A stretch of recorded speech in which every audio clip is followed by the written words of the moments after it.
Radio.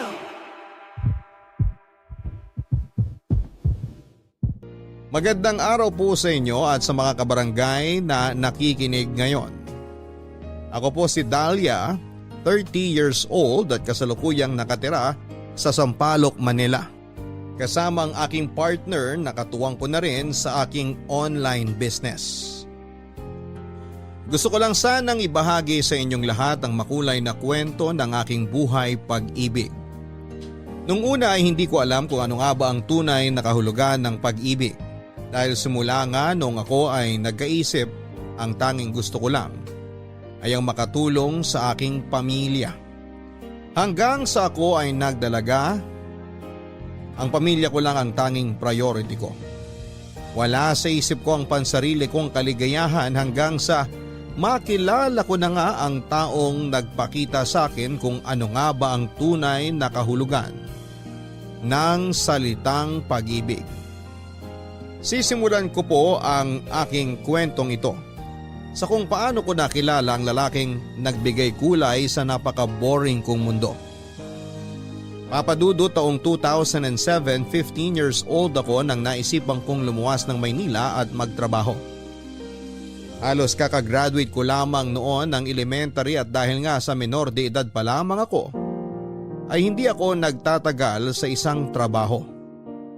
Natatakot kasi sila noon na baka makasuhan sila o kaya ay makulong kapag may mga otoridad na nakaalam na pinapayagan nilang magtrabaho ang mga trabahador na wala pa sa hustong gulang. At dahil nga sa wala akong permanenteng trabaho ay wala rin akong permanenteng tirahan. Madalas ay sa mga truck ng gulay o mga damit lang ako natutulog kapag gabi. At magpapalaboy-laboy naman sa umaga para maghanap ng makakain. Hanggang sa may isang alin na nakakita sa akin habang nasa labas ako ng isang restaurant at naghahanap ng makakain sa basurahan. Binigyan niya ako ng pagkain at tinanong niya kung wala raw ba akong mga magulang. Ikinuwento ko naman sa kanya ang dahilan kung bakit nga ba ako napadpad sa Maynila. Papadudot na awa ang alis sa akin at sinabi niya na dapat daw ay nag-aaral pa ako at hindi nagtatrabaho. Ngunit sinabi ko sa kanya na ang mahirap pa sa daga na katulad ko ay walang sapat na kakayahan para mag-aral at ang gusto ko lamang ay makatulong sa pamilya ko. Kaya naman napagpasyahan niyang kupkupin ako, bukod sa awa ay kailangan din niya ng taong magbabantay sa kanyang shop habang siya ay wala. Noong una ay tagabantay lamang ako ng flower shop hanggang sa unti-unti ay tinuruan niya ako kung paano magbenta at mag-ayos ng mga bulaklak. Kahit na menor de edad ako ay pinayagan niya akong manatili sa shop na yon bilang tendera. At yun na rin halos ang naging tahanan ko. Kada buwan naman ay ibinibigay niya sa akin ang sahod ko na kahit maliit lang ay ipinagpapasalamat ko na rin dahil kahit papaano ay meron akong maipadadala sa pamilya ko. Mahirap lamang naman kami, papadudot. May 3 akong nakababatang kapatid na nag-aaral pa ng panahon na yon. Ang nanay ko ay tumatanggap ng mga labada para lamang may makain kami sa pang-araw-araw. At para kahit papaano ay may maipambaon ang mga kapatid ko. Samantalang si tatay naman ay lasinggero at laging nasa inuman. Uuwi lamang siya kapag gusto niya o kaya ay kapag nagugutom siya. May mga pagkakataon din na sinasaktan niya si nanay kapag wala siyang nadatnang pagkain sa bahay. Papadudod, saksi ako sa mga paghihirap ni nanay, sa pagtataguyod sa amin, sa paghihirap niya, sa pakikisama kay tatay. Kaya nga isinakripisyo ko ang sarili kong pag-aaral para makatulong sa kanya. 11 years din po akong naging tendera ng bulaklak sa may Dangwa at ako na rin mismo ang nagdi-deliver ng mga yon. Hanggang sa nagkaroon ako ng bagong kasama, si May. Nagbabantay siya sa shop habang wala ako at nagdi-deliver ng mga bulaklak. Hindi man araw-araw ay maswerteng may bumibili sa amin ng bulaklak. Masaya pa rin ako sa trabaho na meron ako dahil napamahal na ito sa akin. At kahit papaano ay nakakatulong ako sa pamilya ko. Ang tanging nagagawa ko na lamang noon ay magtiyaga sa pag-aalok ng mga bulaklak sa bawat dumaraang tao, sa pagbabaka sakali na makarami kami ng benta sa isang araw.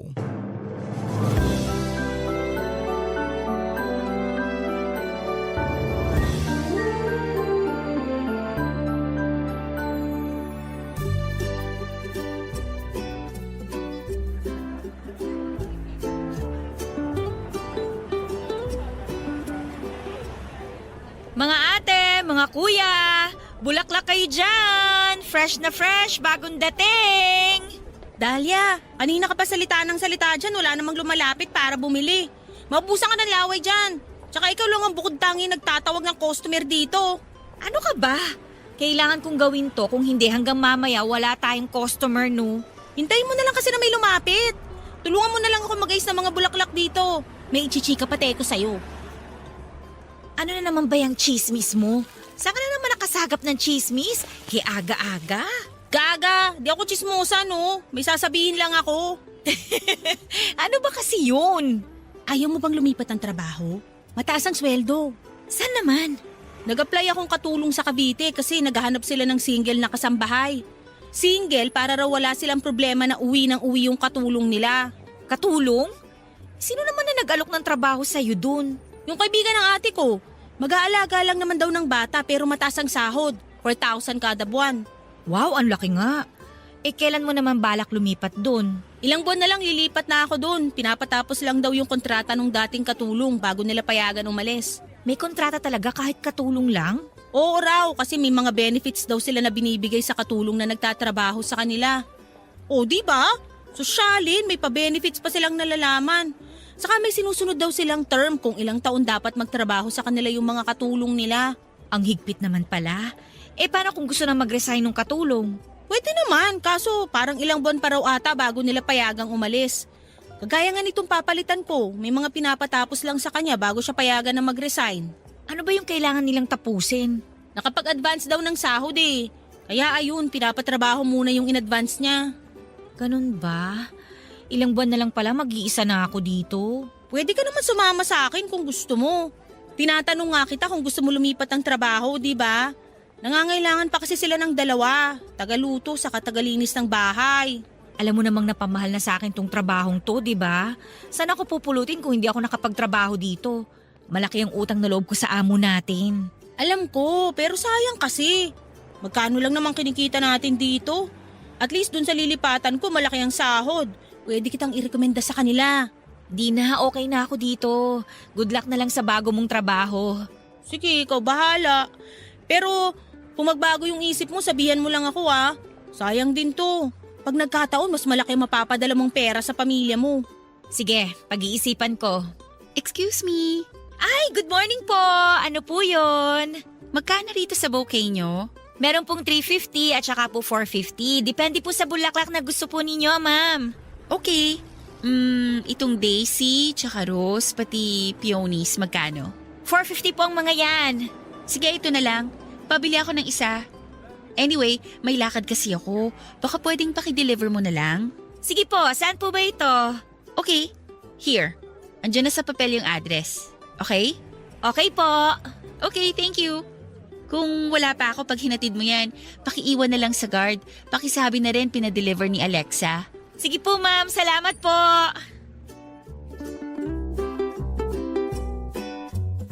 Papadudot, nagpasalamat ako ng husto sa Diyos noon dahil sa wakas ay nagkaroon kami ng customer kahit isa lang. Kapag kasi walang kita ay binabawasan ng amo namin ang sahod namin. Hindi man niya gustong bawasan ang sahod namin, ay kailangan niyang gawin dahil malulugi raw siya ng husto. Na naiintindihan naman namin ang kasama kong si May. Hindi naman talaga kasi ganon kalaki ang kita sa flower shop. Bukod pa doon ay nagbabayad kami ng renta sa pwesto namin. Isa pa ay malaki ang utang na loob ko sa amo ko. Dahil kung hindi dahil sa kanya ay baka hindi ako nagkaroon ng pagkakataon na makapagtrabaho sa kabila ng antas. ng pinag-aralan ko. At dahil excited ay agad kong inayos ang order na bulaklak ni Ma'am Alexa. Noong matapos kong ayusin ang bouquet ay nagpaalam ako kay May na magde-deliver muna ako ng bulaklak at nagbilin din ako sa kanya na tawagan niya ako kapag may kailangan pang i-deliver. Sakay ako ng aking lumang motor na hanggang ngayon ay hinuhulugan ko pa rin sa aking amo. Ay nagmaneho na ako papunta sa address na ibinigay ni Ma'am Alexa. Hindi alintana ang traffic at init ng araw. Madalang lang kasing walang traffic sa Dangwa dahil nga sa dami ng mga nagtitinda sa sidewalk. Hindi naman ako nahirapan na hanapin ang bahay ni Ma'am Alexa, Papa Dudut. Dahil bukod sa malapit lang yon ay iilan lang ang katabi nitong bahay. Nakakamangha ang laki ng bahay niya. Naisip ko ang sarap sigurong tumira sa ganong klase ng bahay. Ang bahay kasi namin sa probinsya ay pinagtagpi-tagping kahoy at yero lang. Wala rin kaming CR at sa ilog lang sa likod ng bahay namin kami dumudumi o umiihi. May maliit na partition na lumang yero naman sa aming bahay na nagsisilbing paliguan namin. At bago pa nga ako tuluyang managinip ng gising na magkaroon ng bahay na kasing laki ng kay Ma'am Alexa ay agad akong nag-doorbell. Narinig ko pang may lalaking nagsabi ng sandali mula sa likod bago tuluyang nagbukas ang gate at lalaking nakasimangot ang bumungad sa akin, Papa Dudut. Ang sama pa niyang makatingin noon. Yung tingin na akala mo ay tinubuan ako ng 2 ulo. Kaya naman napatingin ako ulit sa papel na hawak ko dahil baka nagkamali lang ako ng napuntahan pero nasa tamang bahay naman ako.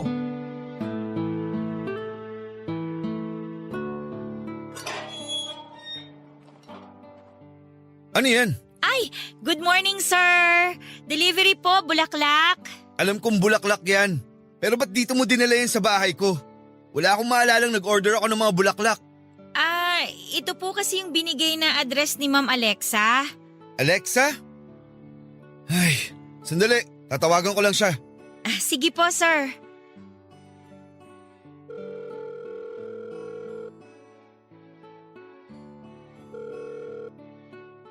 Hello, kuya. Hello? Wala ka bang bahay? Bakit, kuya? Bibigyan mo ako ng bahay? Ano tong mga bulaklak na to? Ba't dito mo pinadeliver? Oh my gosh, sorry kuya, nandiyan ka na pala. Malamang, bahay ko to eh. Alam mo namang ayaw na ayaw ko sa bulaklak, Alexa. Sorry talaga kuya, akala ko kasi wala ka pa. Well, nandito na ako. Para saan ba kasi itong mga to? Para sa office mate ko yan, kuya. Birthday niya kasi ngayon, so pupuntahan ko siya mamaya sa kanila since magpapaparty raw siya. Bala ko kasi sanang dumiretso mamaya dyan after ko rito sa meeting namin. Ang hassle naman kasi kung uuwi pa ako ng Bulacan tapos babalik din naman ako dito sa office bukas. Paano itong mga bulaklak na to? Hanggang mamaya, nandito to. Kukunin ko rin naman agad yan, kuya eh. Tatapusin ko lang tong meeting namin. Ay, next time, pwede magpasabi ka muna kung may darating na pesteng bulaklak dito sa bahay. Nakakasira ng araw eh. Oo kuya, next time magsasabi ako. Sorry, hindi ko talaga alam na nakauwi ka na. Sige na. Bye. Iiwan ko na po yung bulaklak, sir. Lagay mo dun sa table sa ilalim ng terrace. Pakibilisan lang. Okay po, sir.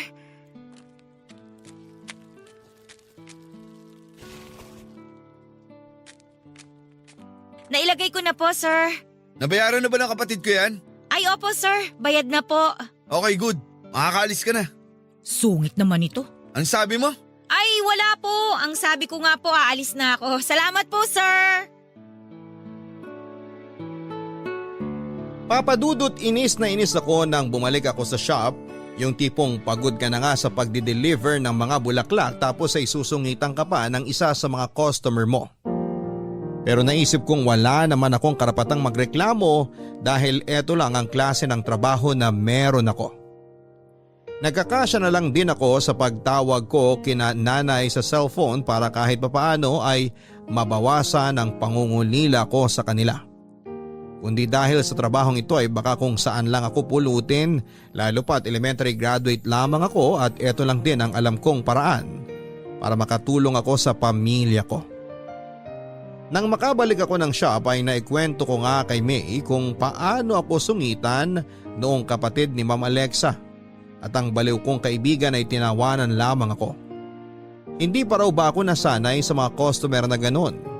Kung tutuusin nga sa 11 years na pagtatrabaho ko rito ay iba't ibang klase na ng tao ang nakasalamuha ko. Kaya nga dapat ay sanay na ako sa ganong klase ng pagtrato sa akin. Pero ewan ko ba Papa Dudut, nakakainis po talaga yung kapatid ni Ma'am Alexa. Gwapo nga sana pero tagilid naman ang pag-uugali. Alam ko pong masamang mag-judge ng tao pero masyado siyang bitter. Hindi naman siya inaano ng mga bulaklak ko para ayawan niya ang mga yon. Magaganda naman ang mga bulaklak na binebenta namin at siguradong fresh na fresh. Pero sadyang may mga tao talaga yatang hindi maka-appreciate ng mga magagandang bagay. Sa isip-isip ko ay hindi naman niya kailangang mag-react ng ganon. Pwede niya naman akong kausapin ng maayos. Pero ano nga ba ang magagawa ko? Ganito lang ang trabaho ko at ika nga nila, the customer is always right. Kung bumait lang po sana siya ng slight ay baka naging crush ko siya. Dahil nga sa gwapo siya.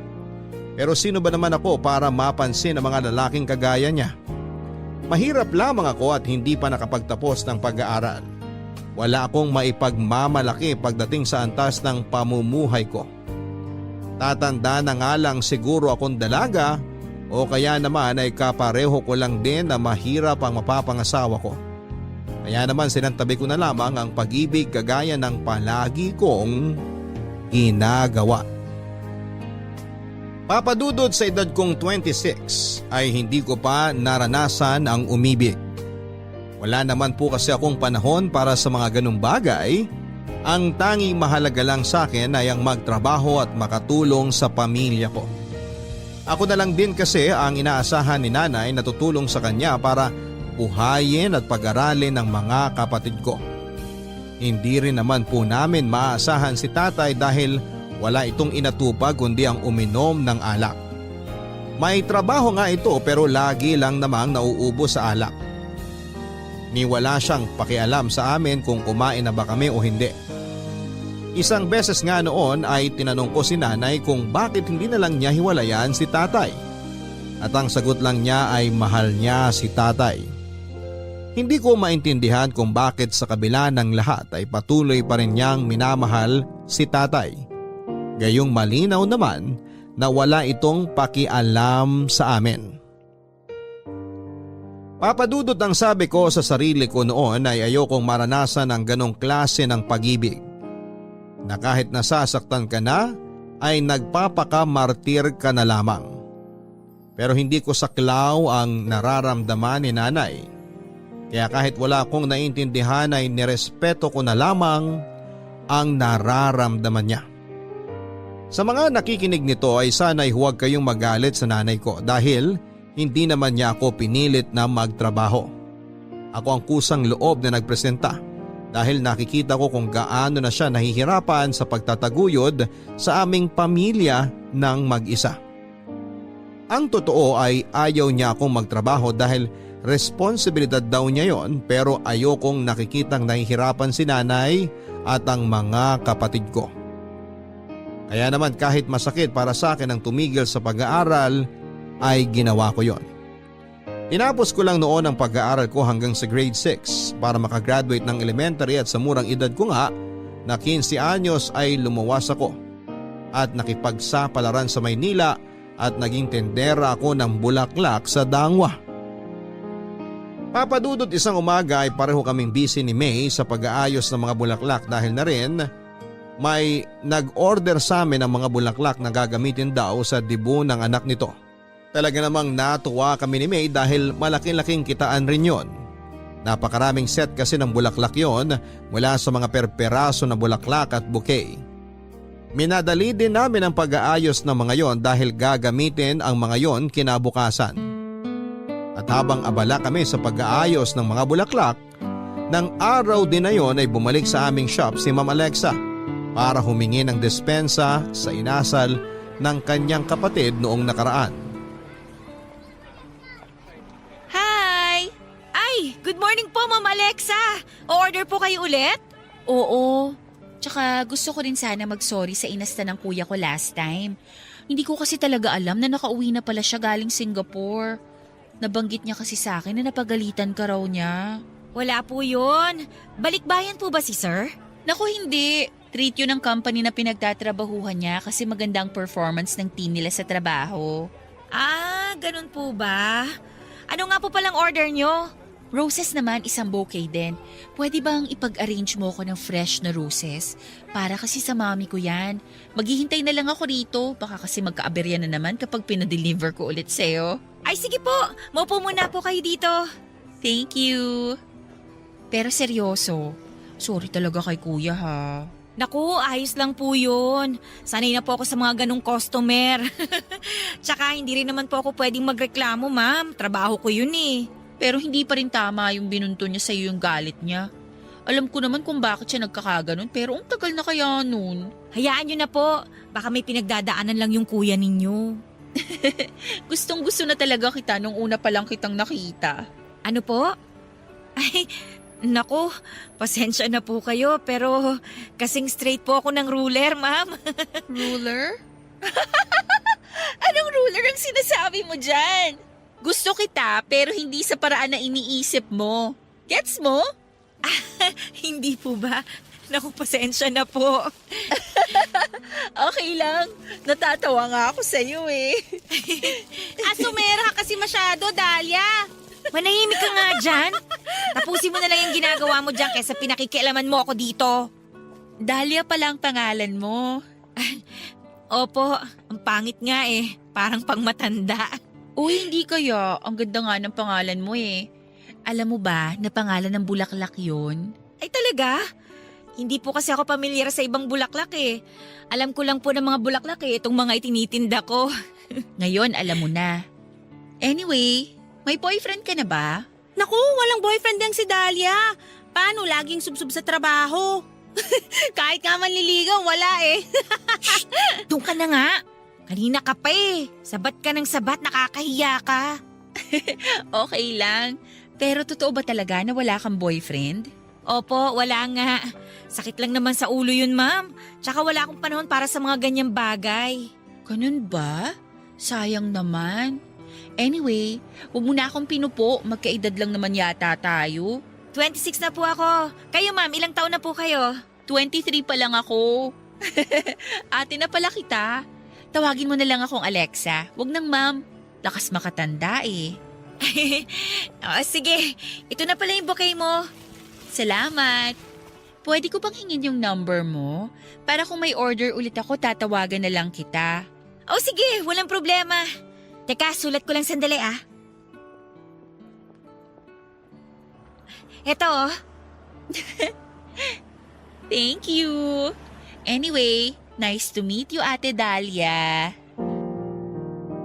Papadudot madali kong nakapalagayan ng loob si Ma'am Alexa. Ramdam ko kasi na mabuti siyang tao at palakaibigan din siya.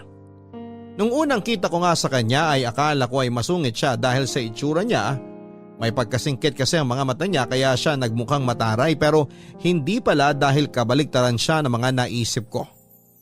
Kung gaano naman ka-friendly si Ma'am Alexa ay siya namang kabaliktaran ng kuya niya. Alam kong masama ang manghusga ng kapwa dahil lang sa pangit na ugali na meron sila. Pero yun kasi ang unang impression ko sa kanya, Papa Dudut. Nagulat pa ako nang tanungin ako ni Alexa kung may boyfriend na ako. Sa totoo lang, Papa Dudut, bukod sa ayaw kong pumasok sa isang relasyon ay wala naman nanliligaw sa akin. Hindi naman kasi ako kagandahan. Morena lang din ako at hindi katangkaran, may pagka-chubby rin ako. Palagi nga akong inaasar ni May kung may balak daw ba ako na magmongha dahil palagi lang ako nasa shop at hindi gumigimik kahit na anong pilit niya sa akin. Halos dito na nga ako tumira sa shop kaya wala akong pagkakataon na makisalamuha sa iba't ibang tao bukod sa mga customers na bumibili sa shop namin. Masaya naman ako na kahit papaano ay may mga nakakasama ako sa shop. Malungkot siguro kung wala si May at mag-isa lamang ako. Si May lang kasi ang naging kaibigan ko sa Maynila at talaga namang masaya siyang kasama at nakilala ko rin si Alexa. Umasa ako na magiging matalik kaming magkaibigan. Isang araw nga papadudot ay tinawagan ako ni Alexa.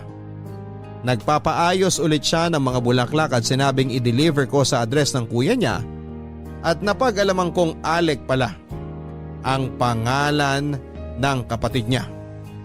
Nagalangan naman ako dahil iniisip ko na baka sungitan na naman ako ni Alec. Pero sinabi naman ni Alexa na alam nito na may ipapadeliver siyang mga bulaklak kaya ayos lang daw. Lagi na tuloy akong tinutokso ni May noon simula noong tumawag sa akin si Alexa. Sinasabi lagi ni May na baka raw sineset up ako ni Alexa kay Alec. Pero hindi ko na lamang pinansin si May dahil may pagkabaliw rin ng isang yon at alam ko kung gaano kalawak ang imagination ng isang yon.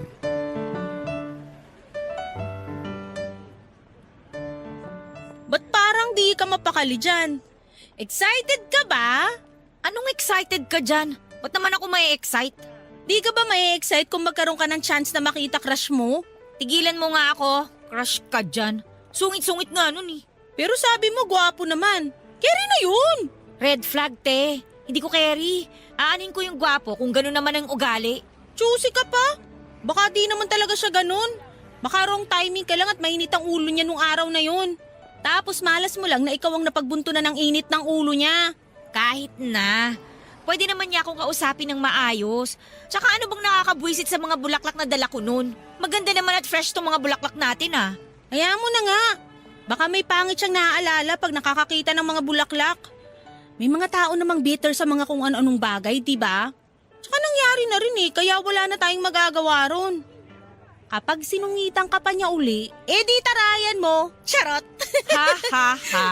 Wala ka man lang bang matinong advice? Nakakatawa eh, promise. Seryosong advice? Di wag mong pansinin kapag sinungitan ka uli. Kunwari wala ka narinig. Pasok sa isang tenga, labas sa kabila. Yun, ewan ko na lang kung di pa seryoso yun para sa'yo. Tsaka ba't ka ba nag-aalala? Di ba sinabi naman ni Alexa sa'yo na okay lang sa kuya niya? Kaya kalma ka lang. Malay mo naman wala rin yung kuya niya sa bahay nila. Ang tagal mo na sa trabahong to, ngayon pa bababahag yung buntot mo? Dapat nga sanay ka na eh. Iba naman kasi si Alec. Ay iba din! Paanong iba? Nagniningning ba sa paningin mo? Baka naman di ka talaga natatakot na baka sungitan ka niya. Ang sabihin mo, kinakabahan ka lang kasi baka bigla ka na lang umamin na crush mo siya. Che, tumigil ka na nga. Umiiwas lang ako na mapag-initan ulit. At saka ano naman kung crush ko siya? Crush lang naman no. Di umamin ka rin. Uy, si Dahlia may crush na. Dalaga na siya. Hay, minsan talaga hindi ka matinong kausap. Lagi mo na lang ako inaasar tungkol kay Alec. Baka nga may girlfriend na yun eh. Yung mga ganong itsura, hindi pinalalagpas ng mga babae yun. Pero sabi mo nga magaspang ang ugali. Sa bagay, nakakabulag pag pogi. Ikaw ba, wala kang balak na hanapin yung lalaking para sa'yo? Sabi ko naman kasi sa'yo, samahan mo ko minsan pag day off para di ka naman masyadong nabuburo rito. May pagka-ignorante ka pa naman. Aray ha? Ignorante talaga? Hindi ba pwedeng wala lang talaga akong pakialam sa mga bagay na ganyan? Hindi ko naman kailangan ng lalaki para mabuhay ako. Ayoko matulad ako sa nanay ko na nagmahal ng taong... Ay, ayoko na nga magsalita. Ang akin lang naman, di ka na bumabata. 26 ka na, pero ang dami mo pa rin di alam sa mundo. Di naman masamang paminsan-minsan isipin mo rin na magpapasaya sa'yo. Isipin mo rin ang sarili mo. Gawin mo yung mga bagay na gusto mo. Ando na ako sa gusto mong makatulong sa pamilya mo, pero sobrang laki na ng sinakripisyo mo para sa kanila. Kahit isang beses lang, magpakasaya ka. Ay, bahala na. Pag-iisipan ko pa. Pero seryosong usapan. Mabuti sana kung mapapalapit ka rin kay Alec para at least, diba? Umalis man ako rito, may mga bago ka namang kaibigan bukod sa akin at kay Alexa. Ilang buwan na lang maiiwan na kita rito. Imposibleng maging kaibigan ko si Alec. Ang layo ng ugali niya kay Alexa. Huwag kang judgmental, no? Masama yan. Baka naman may tinatagong kabaitan si Alec. Kailangan lang nakilalanin mo siyang mabuti.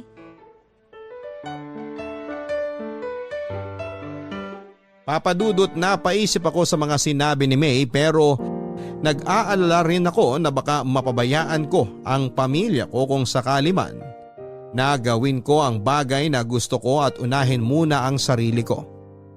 Nangako pa naman ako kay nanay at sa mga kapatid ko na hindi ko sila pababayaan kaya hanggat maaari ay nagfo-focus lamang ako sa pagtatrabaho. Ayokong dumating yung araw na may sumbat nila sa akin na pinabayaan ko sila. At noon nga ay nagtatalo ang puso at isipan ko sa kung ano ang dapat kong gawin. May parte kasi sa akin na gustong sundin ang payo ni May na gawin ko rin kung ano ang magpapasaya sa akin pero ayoko namang makompromiso ang pamilya ko. Sa totoo lang ay masaya naman ako dahil alam kong nakakatulong ako sa kanila. Sino ba namang anak ang hindi? Naisip ko lang na may karapatan ba akong magsaya rito sa Maynila gayong alam kong nahihirapan sa probinsya sina nanay. Pero sinantabi ko na muna ang iniisip ko ng mga oras na yon tungkol sa pamilya ko. Naisip kong hindi naman siguro masamang makipagkaibigan ako katulad ng sinabi ni May. Papadudot kinabukasan nga ay maaga kong inayos ang mga bulaklak na in-order ni Alexa. Pagkabagsak pa lamang ng mga bagong bulaklak sa amin ay pumili na kagad ako ng magagandang bulaklak na aayusin ko para sa bouquet na gusto niya. Medyo malaki ang bouquet na yon kumpara sa mga laging binibili niya sa akin noon. Ang sabi niya ay may special person daw siyang pagbibigyan noon. Matapos kong ayusin ang bouquet ay tinawagan ko pa muna si Alexa para itanong kung pwede ko na bang i-deliver ang mga bulaklak. Nagbilin kasi siya na tawagan ko muna siya bago ako pumunta. Maganda na rin yon para hindi na maulit yung nangyari noong si Alec ang nadatnang ko sa bahay. At nang sabihin nga niya na pwede na akong pumunta ay nagpaalam na ako kay May na maghahatid muna ng bulaklak. Papadudot nung makarating ako sa bahay ni Alec ay agad kong narinig ang malalakas na tugtugan mula sa loob. Kinakabahan ako na hindi ko maintindihan ang mga oras na yon. Pinagpapawisan din ng malamig ang mga kamay ko at ilang beses pa akong nag-doorbell pero walang nagbubukas ng gate. Sa sobrang lakas kasi ng tugtugan ay imposibleng marinig ako ng kung sino man ang nasa loob ng bahay. Sumili pa ako sa loob mula sa may gate at wala naman akong nakitang tao. Bala ko na rin sanang tawagan si Alexa noon para sabihin na nasa labas na ako ng bahay nang biglang bumukas ang gate at ang masayang mukha ni Alexa ang bumungad sa akin. Nabigla pa ako dahil hindi ko siya napansin kasi busy ako sa pagdadial ng number niya. Tuwang-tuwa pa ito nang makita ako at napansin ko ang kakaibang tingin niya sa akin.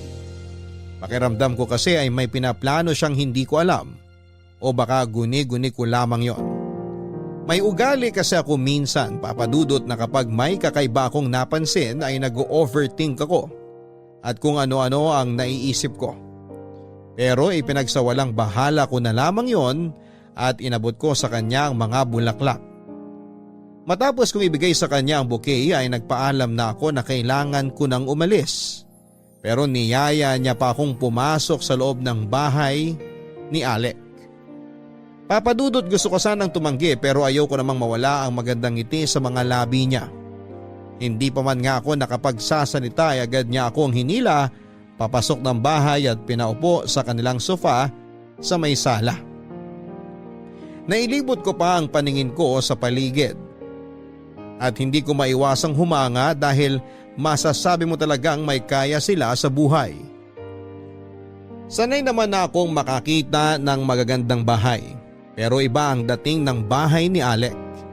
Sobrang linis kasi at parang pinili talaga ang mga kagamitan na naroon.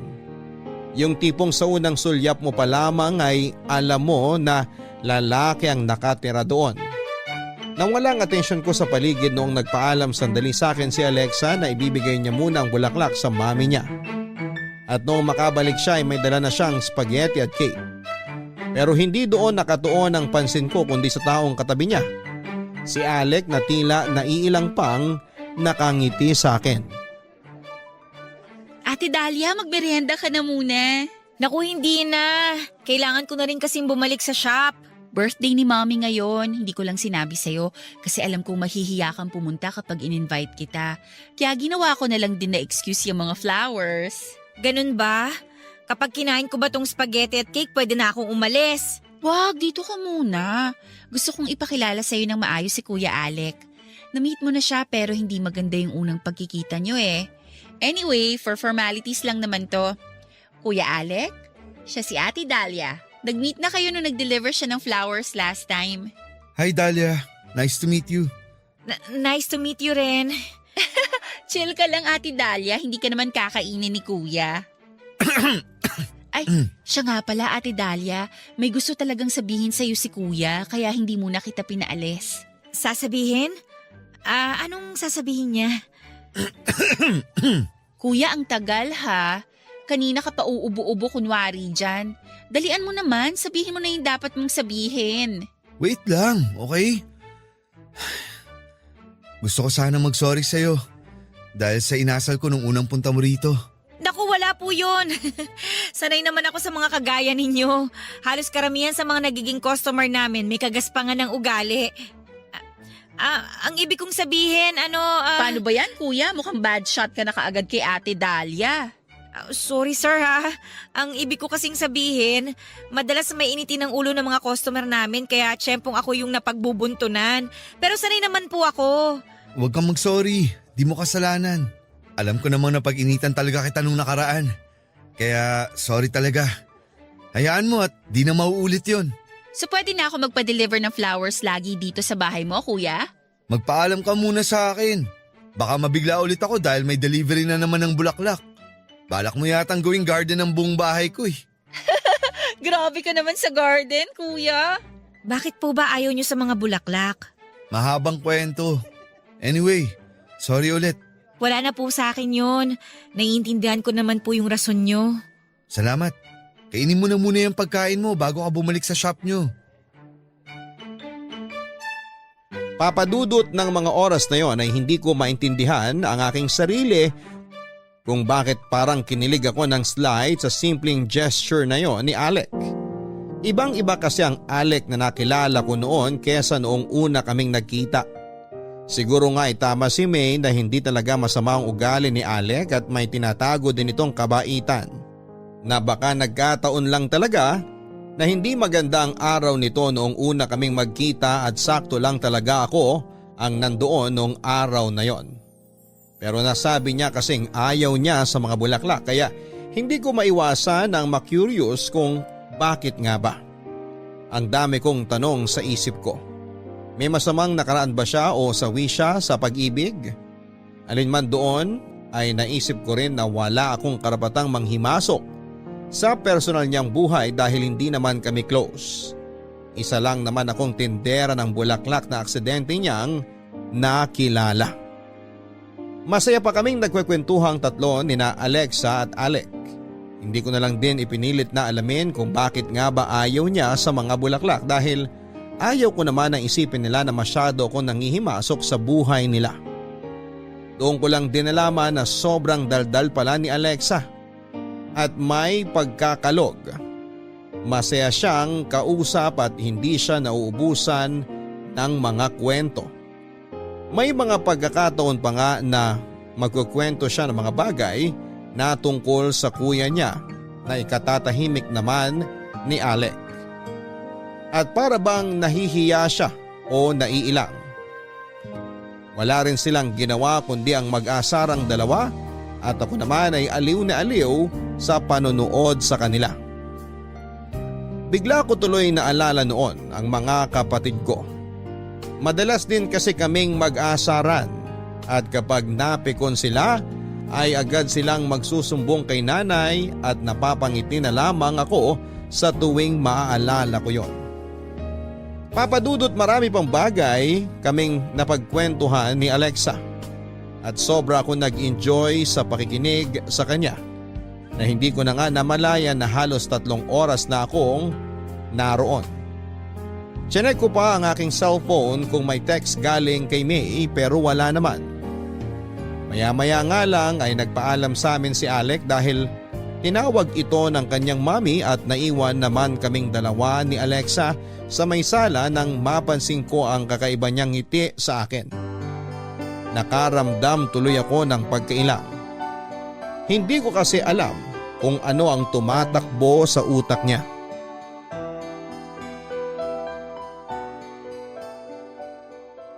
Ate Dahlia, anong masasabi mo sa kuya ko? Ano, ayos lang. Mukha naman siyang mabait. Mukha lang ba? Mabait talaga yun. Di lang naging maganda yung first meeting nyo. Pero once na makilala mo si kuya, baka ma-in love ka pa. Oh my gosh! Ayos ka lang ba? Heto, Chuso. Uminom ka muna. Salamat ha. Ayos ka lang ba talaga? Nabigla ka ba sa sinabi ko? Hindi naman masyado. Seryoso kasi ako eh. Sobrang bait kaya ng kuya ko. Pogi na, mabait pa. Kaso sinayang lang siya nung ex niya. Okay lang ba kung itanong ko kung anong nangyari sa kanila? Kay kuya tsaka dun sa ex niya? Simple lang naman eh. Ipinagpalit lang siya nung babae sa lalaking mayaman. Bakit? Okay naman ang buhay ni Alec ah. May sariling bahay na malaki, may sasakyan. Ano pa bang hinahanap niya? Di naman kasi kami ganito dati. Tamang may kaya lang kami. Nagsikap lang talaga si kuya na marating kung nasaan man kami ngayon. Dahil gusto niyang ipakita sa ex niya na successful na siya ngayon. Na kaya na niyang ibigay lahat ng gusto ng ex niya. Pero hindi naman sila nagkabalikan. Kasi sa pagkakaalam ko, buntis na yung babae at may kinakasama na. Kung yaman lang pala ang habol niya, bakit pa niya sinagot si Alec? Bakit kailangan niyang paasahin ng kuya mo? Desperado si kuya noon kasi talagang mahal niya yung ex niya. To the point na hindi na siya nagtira para sa sarili niya. Nagmakaawa siya dun sa babae na bigyan siya ng chance. Then, nabalitaan na lang namin, sila na. Alam naman namin kung anong klase siyang babae at wala talaga siyang nararamdaman para kay kuya. But, kuya tried his best para mabigay lahat ng gusto niya. Pero hindi pa rin pala yun sapat. One day, nalaman na lang namin na naghiwalay na sila kasi nakahanap na ng mayamang lalaki yung ex niya. Grabe naman yung ex niya. Pero okay na ba ang kuya mo? Naka-move on na ba siya? Di ko lang alam. Hanggang ngayon kasi better pa rin siya sa mga bulaklak eh. Nabanggit nga niya na ayaw niya sa mga bulaklak. Ano daw bang dahilan? Huwag kang maingay kay kuya na sinabi ko sa'yo to ha. Well, ayaw niya sa bulaklak kasi naaalala niya yung ex niya. Mahilig kasi sa bulaklak yun. Lagi nga nag-iipon si kuya ng pera nun para maibili niya ng flowers yung ex niya. Diyan sa Dangwa rin bumibili si kuya ng mga bulaklak dati eh. Pero nung maghiwalay sila, hindi na siya nagpupunta dyan. Kahit nga dumaan dyan, iniiwasan niya hanggat maaari. Wala akong masabi. Kasi hindi ko pa naman nararanasan magkaroon ng boyfriend eh. Hindi pa nga ako nai-inlove, kaya hindi ko alam kung anong sasabihin ko. Sana lang maging okay na yung kuya mo, no? Tsaka makatagpo na siya ng babaeng magmamahal talaga sa kanya. Salamat. Pero seryoso, kahit kailan hindi ka pa nagkaroon ng love life? Oo, weird ba? 26 na ako pero wala pa rin akong love life. Siguro hindi ko pa panahon. Sa bagay, darating naman yan sa tamang panahon. Sabi nga nila, hindi yan pinipilit, kusayang dumarating. Tsaka natatakot din kasi ako eh, baka masaktan lang ako. Ano ka ba? Di mo kailangang matakot kung masaktan ka kasi parte na yan ng pagmamahal. Di ka masasaktan kung hindi ka totoong nagmamahal. Hindi naman sa lahat ng oras, puro saya lang ang dulot ng pagmamahal. Siyempre, nandyan yung mga problema na darating para subukin kayo, para mas tumatag ang relasyon nyo. Kung sakaling hindi nyo malagpasan yun, siguro hindi sapat yung pagmamahal nyo para sa isa't isa. O kaya naman, hindi kayo ang itinadhana. Ang bata-bata mo pa pero marami ka nang alam tungkol sa pag-ibig ah. Nako, mahilig lang ako manood ng mga romance movies. Minsan naman, nagbabasa ako ng mga romance novels. Nabasa ko lang lahat yon. Tulad nga ng sabi mo, bata pa ako. Kaya hindi ko minamadali ang sarili ko na pumasok sa isang relasyon. Pero ikaw ba? Ayaw mo bang maranasan kung paano magmahal at kung anong pakiramdam ng ikaw naman ang minamahal?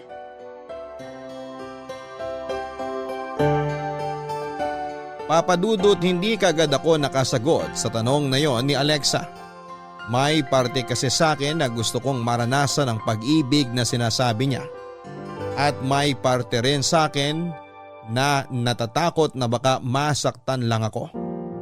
Naguguluhan ako dahil noong itanong yon sa akin ni Alexa ay si Alec kaagad ang pumasok sa isip ko. Ayokong tanggapin na higit pa sa paghanga ang nararamdaman ko para kay Alec dahil unang-una sa lahat ay hindi pa namin gaanong kakilala ang isa't isa at 2 beses pa lamang kaming nagkita. Hindi ko alam kung ito ba yung tinatawag nilang first love. Isa pa ay malayo rin ang agwat ng estado ng buhay namin. Mayaman siya samantalang tendera lamang ako ng bulaklak. Kung magkagusto man ako kay Alec ay nasisiguro kong hindi yon masusuklian. Dahil imposibleng mapansin niya. Ang isang kagaya ko lang na elementary lang ang natapos at ipinanganak na mahirap. Marami pang naikwento si Alexa sa akin at napag-alaman kong isang executive assistant ng isang malaking kumpanya rito sa Maynila si Alec. At talaga namang mahal na mahal nito ang trabaho. Maraming bagay pa akong nalaman tungkol kay Alec at pakiramdam ko ay kahit papaano ay nakilala ko siya ng kaunti kahit sa kwento lang ng kapatid niyang si Alexa. Papadudod sinulyapan ko pa ang orasan na nasa sala nila bago ako nagpaalam na kailangan ko nang umalis. Baka kasi iniintay na rin ako ni May o kaya ay may isa pang bulaklak na kailangang i-deliver. Masyado na rin mahaba ang oras na nilagi ko sa bahay ni Alec. Pero hindi na ako nag-abala na magpaalam kay Alec dahil nakita kong kausap niya ang mga bisita. Hindi na rin naman ako pinigilan ni Alexa at sinabing siya na lang daw ang bahalang magsabi sa kuya niya na kailangan ko nang umalis. Nagpasalamat pa siya dahil nakinig ako sa mga kwento niya bago ako tuluyang umalis at bumalik sa shop. Makalipas lang ang ilang araw papadudot ay tumawag sa akin si Alexa at nagpapadeliver na naman ng bulaklak sa bahay ulit ni Alec. Wala naman daw okasyon pero gusto niya raw na makalimutan ni Alec ang masamang alaala nito sa mga bulaklak. Kaya humingi ng tulong siya sa akin na samahan ko siyang bumuo ng bagong alaala para kay Alec at pumayag naman ako. Gusto ko rin naman na maging maayos na si Alec. Inabot din ng ilang buwan ang setup naming ganon. Buti nga at hindi nagreklamo si Alec dahil noong unang subok namin ni Alexa ay nainis ito at sinabing bakit hindi na lamang si Alexa ang mag-uwi ng mga bulaklak. Bakit kailangan na sa bahay pa niya talaga dalhin pero kalaunan din ay unti-unting nasanay si Alec sa presensya ng mga bulaklak na nauuwi sa pagkwekwentuhan at pagkain namin ng merienda bago ako umuwi. Papadudot masasabi kong doon nabuo ang isang espesyal na pagkakaibigan sa pagitan naming tatlo. Papadudot buwan ng Marso 2018 ay tuluyan na ngang umalis si May sa aming flower shop para magtrabaho bilang kasambahay sa Cavite. Makailang beses pa niya akong pinilit na sumama sa kanya pero bukod sa mahal ko ang trabaho ko ay malaki ang utang na loob ko sa amo ko. Kaya naman ako na lamang mag-isa ang naiwan para magtinda ng mga bulaklak at pansamantala na rin muna akong tumigil sa pagdi-deliver. Lalo pa at walang maiiwan sa shop para magbantay. Nag-iisa man ako sa shop ay hindi naman ako gaanong naging malungkot dahil nariyan sina Alexa at Alec para bisitahin ako mismo sa aming shop para makipagkwentuhan sa akin. Binibisita nila ako kapag day off nila sa kanilang mga trabaho. Madalas pa nga ay lagi silang may dalang pasalubong para sa akin dahil hindi naman daw nila ako maipasyal lalo na at walang magbabantay sa shop.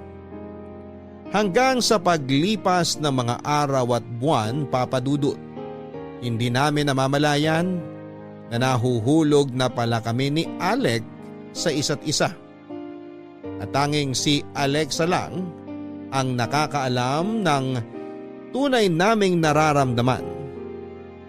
Isang araw nga ay bigla na lamang nagyaya si Alexa na mamasyal kami sa isang sikat na restaurant sa Sampaloc.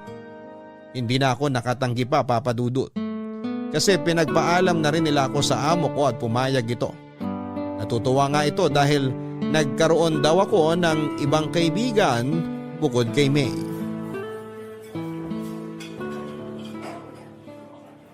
Okay ka lang ba? Parang kanina ka pa kasi hindi mapakali dyan eh. Okay ako. Medyo asar lang kasi ang tagal ni Alexa. Kanina pa yung on the way niya eh. Eh baka naman na traffic lang. Nakakainis lang kasi. Siya tong nagyaya pero siya tong wala pa rin hanggang ngayon. Antay-antayin lang natin, darating din yun. Baka pwedeng umorder na tayo. Gutom na ako eh. Eh ang pangit naman kung mauuna tayong kumain. Hintayin na lang natin siya. Ay, Magkwentuhan na lang muna tayo habang hinihintay natin siya. ano naman ang pagkakwentuhan natin? Halos lahat na ata na pag-usapan na natin. Okay ka na ba? Okay lang naman ako. Bakit? Ang ibig kong sabihin kung naka-move on ka na ba sa ex mo? Oo, medyo matagal na rin yun eh. Naka-move on na siguro ako sa kanya. Ba't mo nga pala naitanong? Wala naman. Na-curious lang ako. Nagkwento kasi sa akin ni Alexa yung love story nyo. Kung paano kayo nagkakilala tsaka kung paano kayo naghiwalay. Ang daldal talaga ng babaeng yun. At bakit ka naman curious? Wala lang. Napansin ko kasi hindi ka na masyadong affected kapag nakakita ka ng bulaklak eh. Yun ba? Wala na sa akin yun. Ang tagal na nun. Tsaka hanggat may natitirang bitterness sa puso ko dahil sa ginawa niya sa akin, di ako tuluyang magiging malaya sa nakaraan ko mula sa kanya. Sa totoo lang, gusto ko na mag-move forward at bumuo ng mga bagong masasayang alaala. At magagawa ko lang yun kung tuluyan ko na siyang patatawarin. Siguro nga, di lang talaga kami ang para sa isa't isa. Yung tipong pinagtagpo lang kami pero hindi tinadhana. Ang lalim ng hugot. Pero masaya ako para sa'yo, Alec. Kaya huwag kang mag-alala. Balang araw, darating din yung tamang tao para sa'yo. Tsaka sabay kayong bubuo ng masasayang alaala. Natagpuan ko na siya, Dahlia. Talaga? Eh bakit hindi mo pa siya pinapakilala sa amin ni Alexa? Kala ko ba walang secret sa atin? Actually, kilalang kilala niyo na siya. Oh, sino? Gusto mo ba ng clue? Kahit bigyan mo ako ng clue, hindi ko naman mahuhulaan yun. Kayo lang naman ni Alexa ang kakilala ko. Wala naman kayong pinapakilalang ibang tao sa akin eh. Pakinggan mo muna kasi yung clue. Di yung nagre-reklamo ka agad dyan. O sige na nga, sige na nga. Ano ba yung clue? May kapangalan siyang bulaklak. Ano? Kapangalan ng bulaklak? Oo. Kilala mo na ba? Di pa rin eh. Wala naman akong kakilalang ganun. Mm. Aray! Ba't mo ako pinitik sa noo? Ang slow mo kasi. Ano bang pangalan mo? Dahlia! Ay, teka. Ako bang tinutukoy mo? Mismo. Ikaw si Dahlia, di ba? Seryoso ka ba? Bakit ako? Huwag mo akong tanungin kasi di ko rin alam. Ang alam ko lang, masaya ako kapag kasama kita. Gusto kitang laging nakikita. Ganun naman talaga ang pag-ibig, di ba? Di mo namamalayan. Umuusbong na pala.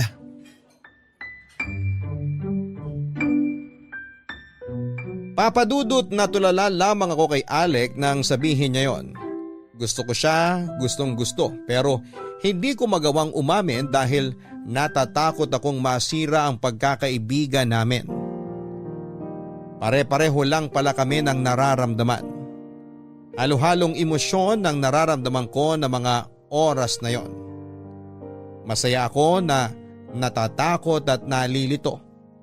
Hindi ko maipaliwanag kung ano nga ba ang mas matimbang. Ang tagal kong itinago ang nararamdaman ko para sa kanya, Papadudot, dahil naisip kong mas magtatagal ang relasyon na meron kami kung mananatili kaming magkaibigan lang. Pero nauna na siyang umamin at hindi ko yon inaasahan dahil sino nga lang ba ako? Isang tendera lang ng bulaklak at anak ng mahirap. Kaya naman nagtatalo ang puso at isipan ko sa kung ano ang dapat kong gawin. Hindi na nga namin namalayan ni Alec ang oras, Papadudot, dahil pareho kaming nakafocus lang sa isa't isa. Iniisip ko pa rin ang mga sinasabi niyang hanggang sa nagpasya na lamang kaming umuwi. Nang ma-realize namin pareho na na-set up kami ni Alexa. Plano niya marahil na makapag-solo kami ni Alec.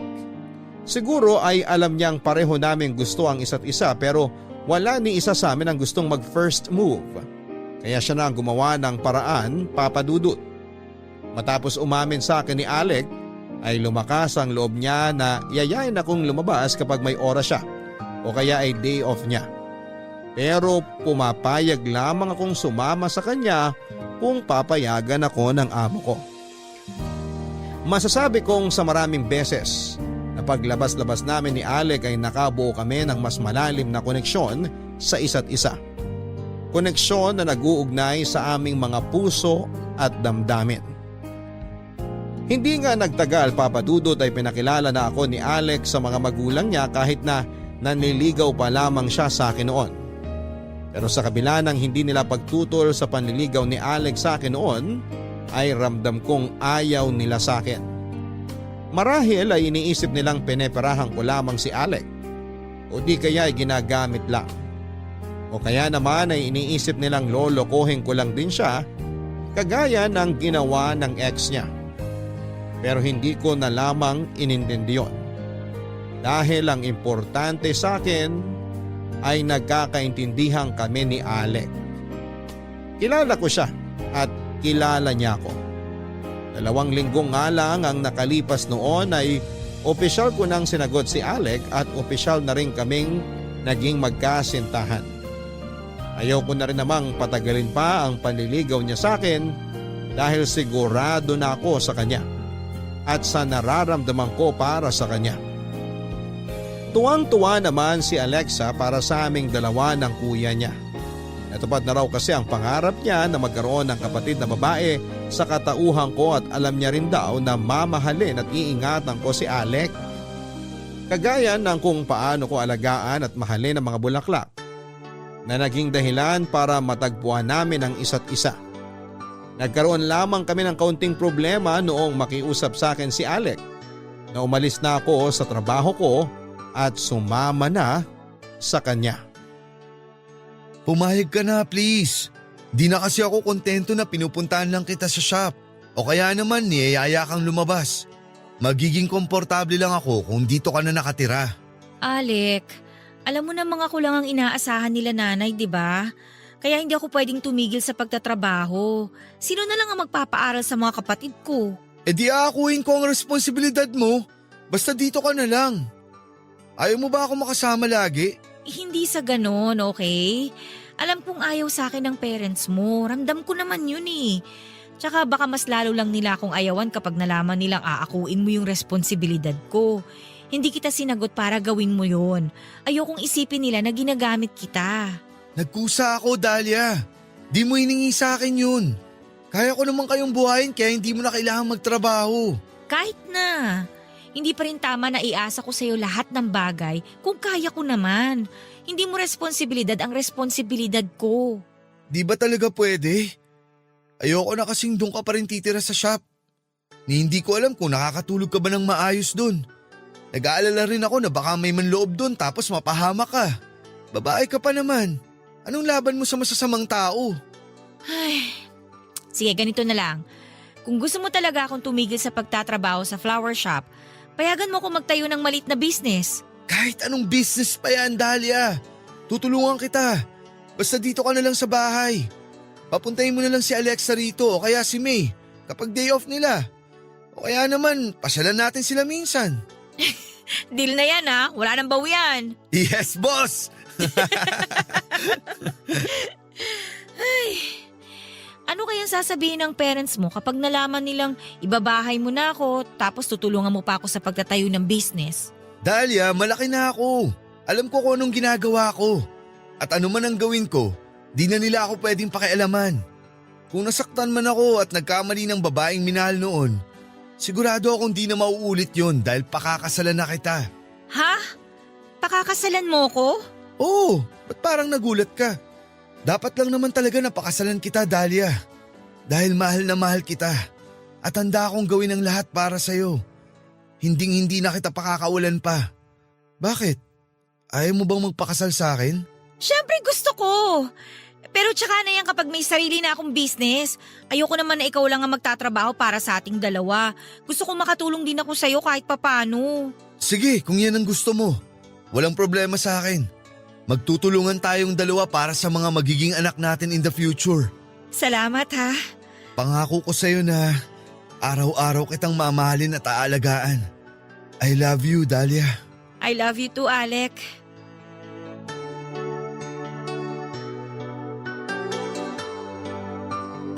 Papadudot, gaya nga ng napagkasunduan namin ay tinulungan ako ni Alec na magtayo ng sarili kong negosyo. Nag-online selling ako ng mga damit at sapatos. At hanggang ngayon ay patuloy na lumalago ang aming negosyo. Maayos naman ako nagpaalam noon sa amo ko sa pagtigil ko sa pagtatrabaho dahil na rin sa pakiusap ni Alec at pumayag naman ito. Masaya raw siya para sa akin dahil nagbunga ang mga sakripisyo ko simula pa noong bata ako at maswerte raw ako dahil nakatagpo ako ng lalaking katulad ni Alec na sinang-ayunan ko naman. Nagpapasalamat pa ako sa dati kong amo dahil sa mga tulong na nagawa niya para sa akin. Siyang nag-iisang taong kumupkup sa akin ng mga panahong hindi ko alam ang direksyong tatahaking ko dito sa Maynila. Taong 2020 nang magpasya akong personal na ipakilala na si Alex sa mga magulang ko at yun na rin ang araw na namanhikan sila. Kahit na pandemic noon ay tumuloy pa rin sina Alex sa pamamanhikan dahil may sarili naman siyang sasakyan at hindi na kami nahirapan sa biyahe. Medyo kinabahan lamang ako noong makarating kami sa bahay dahil pangit lang naman ang itsura ng bahay namin. Isa pa ay hindi namin inabutan doon si tatay na busy pala sa pakikipag-inuman sa kabilang baryo. Kinabahan ako sa maaaring sabihin ng mga magulang ni Alec pero nagpasalamat ako sa Diyos dahil wala naman silang sinabi at formal lang na nakipag-usap kina nanay. Ang mga kapatid ko naman ay agad na nakasundo ni Alec na siyang kinatuwa ko. Matapos mamanhika noon ay nagpasya na kaming bumalik ng Maynila. Pero bago kami umalis ay nagbilin pa si nanay na dalasang ko raw ang pagbisita sa kanila. At sinabi kong huwag siyang mag-alala dahil pinapangako ko na babalik ako ng mas madalas, Papa Dudut. Tinanggap ako ni Alex sa kabila ng estado ng buhay namin at sinabi niyang hindi ko raw kailangan na ikahiya yon dahil katulad ko ay nanggaling lang din siya sa hirap. Pero nagsikap siya para makarating kung nasaan man siya ngayon. At naniniwala siya na kung kinaya niya ay kakayanin ko.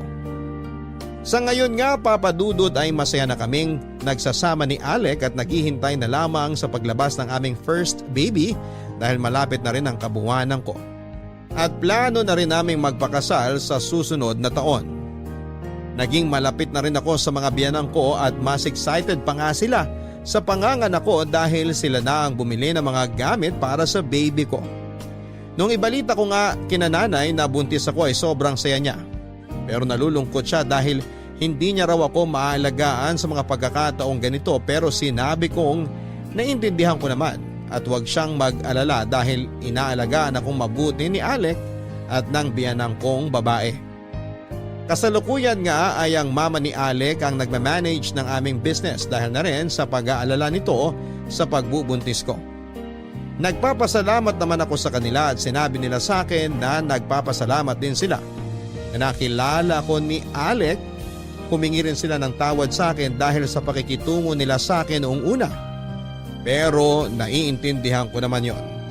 Alam kong pinoprotektahan lang nila si Alec sa mga taong pwedeng manakit sa kanya.